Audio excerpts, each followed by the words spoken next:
Paghahambing sa akademikong pagsulat at abstract. Ang parehong akademikong pagsulat at abstract ay naglalayong maiparating ang kahalagahan at nilalaman ng isang pagsasaliksik o akademikong teksto.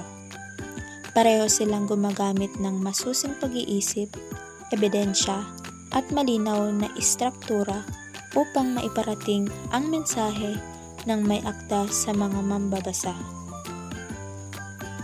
Gayon din, kapwa silang nagtataglay ng teknikal na bokabularyo at pangangailangang sumunod sa mga alituntunin ng akademikong komunidad. Ang pinagkaiba naman ng abstract sa akademikong sulatin ay mahalaga para sa tamang pag-unawa sa dalawang konsepto. Ang abstract ay isang maikling buod ng kabuuang nilalaman ng isang akademikong sulatin. Ito ay naglalaman ng mga pangunahing puntos at kahulugan ng isinulat na teksto. Habang ang akademikong sulatin ay mas malawak at detalyado.